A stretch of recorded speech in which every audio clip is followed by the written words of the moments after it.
বৃষ্টিপাতে হাওর অঞ্চলের যে কৃষি জমি ধান তলিয়ে যাচ্ছে, এটা নিয়ে সংসদে কোনো আলোচনা হয় না। শ্রমিকরা বকেয়া মজুরি পায় না, এটা নিয়ে কোনো আলোচনা হয় না। মধ্যবিত্তর মাস শেষে টানাটানি, এগুলো নিয়ে কোনো আলোচনা হয় না।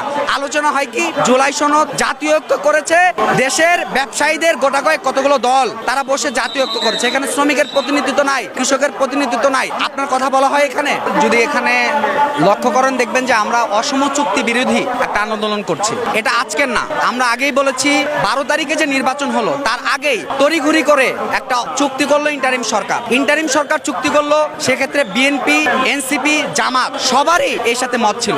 অর্থাৎ সম্পদকে ভাগবাটোয়ারা করা, দেশের সম্পদকে বিদেশিদের হাতে তুলে দেওয়া, আমাদের দেশের বন্দরের সক্ষমতা জাতীয় পর্যায়ে না বৃদ্ধি করে উল্টো বিদেশকে এখানে এনে নোঙ্গর দেওয়া, ইজারা দেওয়া, এই চরিত্র আজকের না। অর্থাৎ সরকারের পালাবদল হয়েছে কিন্তু ব্যবস্থার কোনো পালাবদল হয় নাই। গণ অভ্যুত্থানের মধ্যেও জনগণের একটা আকাঙ্ক্ষা ছিল বৈষম্যহীন সমাজ, কিন্তু বৈষম্যহীন সমাজ এই যে সরকার যে শ্রেণীর হাতে ক্ষমতাটা, ব্যবসায়ীদের হাতে, এই ব্যবসায়ীরা কখনো এটা করতে পারে না। ব্যবসায়ীদের স্বার্থ থাকে কেবলমাত্র ব্যবসা করা, মুনাফা করা। এর সাথে শ্রমিকের কোনো স্বার্থ নেই, কৃষকের কোনো স্বার্থ নেই, আদিবাসীদের কোনো স্বার্থ নেই। দেখবেন বৃষ্টিপাতে হাওর অঞ্চলের যে কৃষি জমি ধান তলিয়ে যাচ্ছে, এটা নিয়ে সংসদে কোনো আলোচনা হয় না। শ্রমিকরা বকেয়া মজুরি পায় না, এটা নিয়ে কোনো আলোচনা হয় না। মধ্যবিত্তর মাস শেষে টানাটানি, এগুলো নিয়ে কোনো আলোচনা হয় না।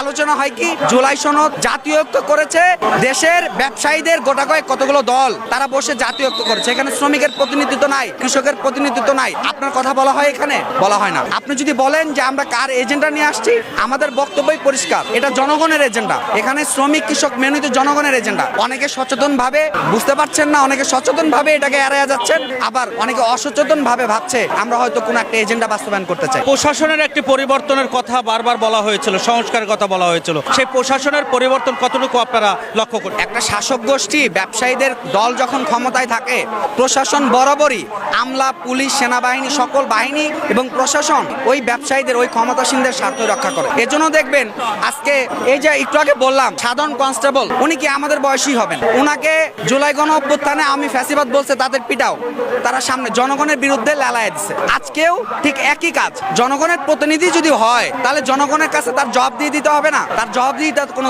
দরকার নাই। সে বসে বসে চুক্তি করবে আর জনগণ সেটাকে বাস্তবায়ন করবে। জনগণের পকেটের টাকা দিয়ে ট্যাক্স দিতে হবে। আপনি জানেন আসলে কৃষিক্ষেত্রে কোনো ভর্তুকি দেওয়া হবে না।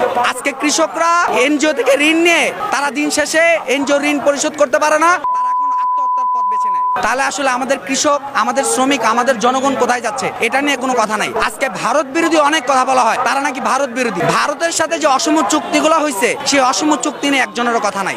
আজকে জামাত থেকে শুরু করে নানা ধর্মবাদী দল তারাও বলে তারা নাকি দিল্লি না ঢাকা, কিন্তু মার্কিনের সাথে যারা